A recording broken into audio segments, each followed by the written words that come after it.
तो अगले 8 minute 55 second में मैं आपको उन 5 चीज़ों के बारे में बताने वाला हूँ which will help you blossom in your life. अच्छा, आपसे एक सवाल करता हूँ, अगर मैं एक प्लांट को प्रॉपर टेम्परेचर, सनलाइट, वाटर, ये सब चीज़ें ना दूँ तो क्या होगा? It will wilt, it won't grow, it might die as well, है ना? अच्छा, ऐसा क्यों? क्योंकि सनलाइट, वाटर, प्रॉपर टेम्परेचर ये उस प्लांट की फंडामेंटल नीड है, और अगर उस प्लांट की फंडामेंटल नीड ही मीट नहीं होगी so it won't be able to grow. Just like that plant, we humans also have some fundamental needs. According to the book The 7 Questions, we have 4 kinds of needs: biological needs, social needs, psychological needs and existential needs. क्योंकि इस video में हमारे पास limited time है तो अभी बस हम biological needs के बारे में बात करेंगे। So out of the 5 biological needs that we have, the first one is quality sleep. आजकल सोशल मीडिया पे ये टॉक्सिक हसल कल्चर कई बार हमको ये बिलीव करवाता है कि sleeping less is a sign of achievement. भूख प्यास सब त्याग दो, नींद चैन सब हटा दो। कभी कभार ऐसा करना पड़े कोई बात नहीं, बट डेली ऐसा करना पड़े, बहुत लंबे समय तक ऐसा करना पड़े, I don't think that is sustainable. मैं खुद अभी एक इंटर्नशिप कर रहा हूँ जो कि एक फुल टाइम जॉब जैसी है, उसके साथ ये यूट्यूब वीडियोस बनाना, उसके साथ लिटिनीज मैनेज करना, उसके साथ कायाकिंग करना, इतनी सारी चीज़ें मैं भी कर रहा हूँ। एंड आई अंडरस्टैंड दैट शुरू में आपको कभी कभी ऐसा करना पड़ता है, कभी कभी नींद में भी सेक्रीफाइस करना पड़ता है, बट अगर मैं एक दिन 2 घंटे 3 घंटे सोया मान लो, तो अगले दिन मैं 10 घंटे सो के उसको रिकवर कर लूँगा। मेरा एक बहुत ही अच्छा दोस्त एक स्टार्टअप में जॉब कर रहा था, ही रिसेंटली लेफ्ट दैट जॉब क्योंकि बहुत ज़्यादा ओवरवर्क था उसमें, 10-10 12-12 घंटे उनसे काम करवाते थे,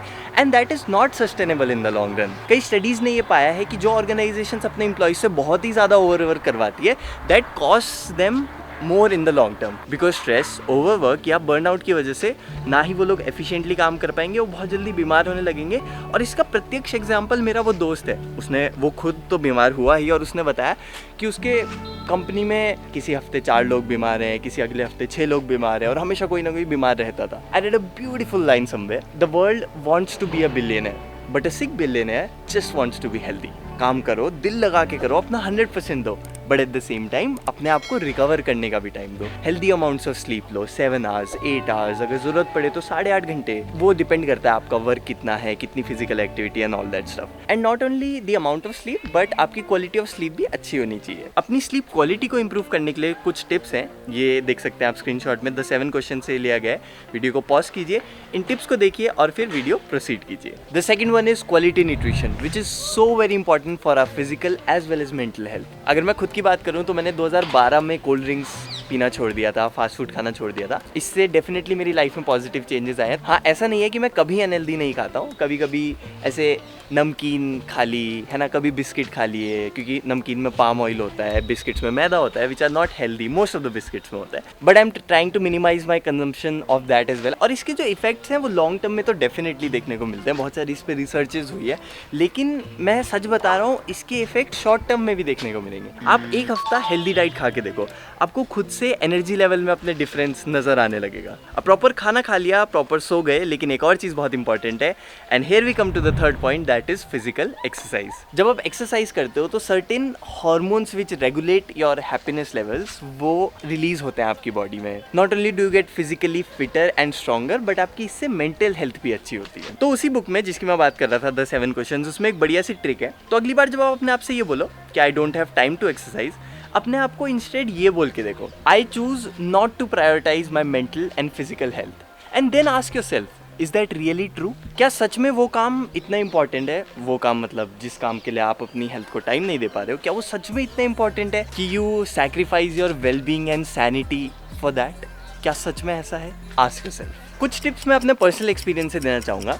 ये टिप स्पेशली फॉर बिगनर्स है जो मैं अभी बोलने वाला हूँ। यार, आप अलग अलग चीज़ें करके देखो और देखो आप क्या इंजॉय कर पा रहे हो, क्योंकि जो एक्सरसाइज आप इंजॉय करोगे ना उसमें आप कंसिस्टेंट रह पाओगे। ये न्यूट्रिशन के लिए भी अप्लाई होता है। कई लोग इतनी एक्सट्रीम डाइट्स करने लग जाते हैं कि that is not sustainable for them. Online देख के कि अच्छा ये बॉडी बिल्डर तो ये वाली डाइट लेता है, ये करता है, वो करता है, तो उसको ब्लाइंडली फॉलो मत करो। एकदम आप बहुत एक्सट्रीम डाइट करने लगे, 4 दिन बाद आप उसे सस्टेन ही नहीं कर पाओगे, फिर अगले 3 दिन आप इतना ज़्यादा खाओगे, बिल्कुल दूसरी साइड की एक्सट्रीम डाइट करने लग जाओगे। और जो मैंने बात बोली थी कि हेल्दी खा के आपकी एनर्जी लेवल्स अच्छे होंगे, उससे उल्टा इफेक्ट होगा, बिकॉज आप इतनी एक्सट्रीम डाइट जा रहे हो। फॉर एग्जांपल आपका एम है वेट रिडक्शन और आप उसके लिए इतने ज़्यादा कैलोरी डेफिसिट में चले जाते हैं, आप सोचते हैं भाई मैं तो 1 महीने में इतने किलो कम कर दूंगा। आप इतने ज़्यादा कैलोरी डेफिसिट में जाओगे कि आपके पास बेसिक काम करने के लिए भी शायद एनर्जी ना आ पाए। तो आराम से वेट रिड्यूस करो। एक्सरसाइज को केवल ऐसे मत देखो कि यार मैं 4 महीने एक्सरसाइज करूंगा फिर मेरा वेट कम हो जाएगा, ज़्यादा हो जाएगा, ये हो मेरी मसल्स बन जाएंगी, हो जाएगा। Enjoy the process. जब एक्सरसाइज कर रहे हो उसमें जो मज़ा है उस चीज़ को फील करने की कोशिश करो, उस प्रोसेस को एंजॉय करने की कोशिश करो। That is very important. तो do anything which makes you moving. वो रनिंग हो सकता है, साइकिलिंग हो सकता है, वेट लिफ्टिंग हो सकता है, वाइट वाटर कायाकिंग हो सकता है, it can be football, it can be badminton, कुछ भी हो सकता है वो। The fourth one is time outdoors and nature. तो यार आजकल जिस तरीके का हमारा लाइफस्टाइल हो गया है, many people are being diagnosed with vitamin D deficiency. I saw one video of Drishti Sharma who is a YouTuber, आप में से काफ़ी लोग जानते होंगे। उन्होंने अपनी एक वीडियो में बताया that she at one point of time was diagnosed with vitamin D deficiency. और केवल दृष्टि नहीं, आज के ज़माने में इतने सारे लोग हैं बिकॉज ऑफ आर लाइफस्टाइल जिस तरीके का हमारा हो गया। हम इंडोर्स अपना most of the time spend करते हैं और न्यूट्रिशन हमारा इतना अच्छा नहीं है, तो न्यूट्रिशन से हमको विटामिन डी मिल नहीं पा रहा है। सनलाइट हम लेते नहीं है क्योंकि हम इंडोर्स ही रहते हैं, तो विटामिन डी आएगा कहाँ से। और केवल ये ही नहीं, ब्राइट लाइट से आपका सेरोटोनिन बूस्ट होता है which helps you feel better. और कई स्टडीज ने ये पाया है कि sunlight helps you in beating depression. So I'll again quote the same book, The 7 Questions. Studies have shown that vitamin D deficiency contributes to cancer, heart disease, osteoarthritis, weak bones and rickets. But not only that, एक बहुत interesting revelation है कि vitamin D has been link to depression. तो जो 2 बातें मैंने बोली वो भी कहीं ना कहीं से कनेक्ट हो रही है। अब बात करते हैं spending time in nature. Most of us are living in cities जो कि बहुत पॉल्यूट हो चुकी हैं, ओवर क्राउडेड हो चुकी है। तो डेफिनेटली जब आप नेचर के साथ टाइम स्पेंड करते हो तो एक रिप्लेनिशमेंट मिलता है, एक अलग सा फुलफिलमेंट मिलता है, आपको अपने आप से कनेक्ट करने का एक बहुत अच्छा मौका मिलता है। ऑन अ रेगुलर बेसिस मैं कोशिश करता हूँ कि मैं वाइट वाटर कायाकिंग के लिए जाऊँ ऋषिकेश। जब मैं गंगा के बीच में हूँ, नदी के बीच में कायाकिंग कर रहा हूँ, तो दैट कनेक्ट्स मी। ट्रेक्स पर जाना, you know, that is a very good way to connect with nature. जब आप जंगलों के बीच में ट्रैवल कर रहे हो तो आप नेचर से काफ़ी अच्छे से कनेक्ट कर पाते हो and it definitely helps you feel Fuller from inside. And the fifth and the final one is physical security. जब हम एक ऐसे environment में रह रहे होते हैं जो कि हमें unsafe लगता है, तो हमारे जो stress hormones है वो constantly निकलते रहते हैं। आप fully relax नहीं कर पाते हो। दिन का कोई टाइम तो ऐसा होना चाहिए ना जब आप अपने माइंड और बॉडी को फुल्ली रिलैक्स कर पाओ, you let go of things. तो यार अगर आपका नेबरहुड, होम, वर्क प्लेस, इस टाइप की जगह है जहाँ आप अपना मेजर टाइम स्पेंड करते हो बहुत ज़्यादा हॉस्टाइल है and you do not feel safe there, it may be time for a move. हो सकता है आपको इनमें से कोई एक चीज़ या फिर सारी चीज़ें चेंज करनी पड़े। You might even have to take some radical action sometimes. For example, if your partner is too abusive and has been abusive for the past some time, then you may have to separate from that person. अब मैं ये नहीं बोल रहा हूँ कि एक छोटी सी लड़ाई हुई और आप छोड़ के भाग जाओ सब कुछ, that is not what I'm suggesting, but I'm suggesting if that person is abusive, for example, ये बस एक एग्जाम्पल के रूप में बोल रहा हूँ, so you might have to separate from that person. बहुत मुश्किल हो सकता है but that might be the right thing to do. तो अगर इस वीडियो पर 8 दिन में 10,000 या उससे ज़्यादा व्यूज़ आते हैं तो then I'm going to make a video on the remaining 3 kinds of needs also. But अगर इतने व्यूज़ इतने टाइम में नहीं भी आते हैं तो भी मैं सोचता हूँ and I might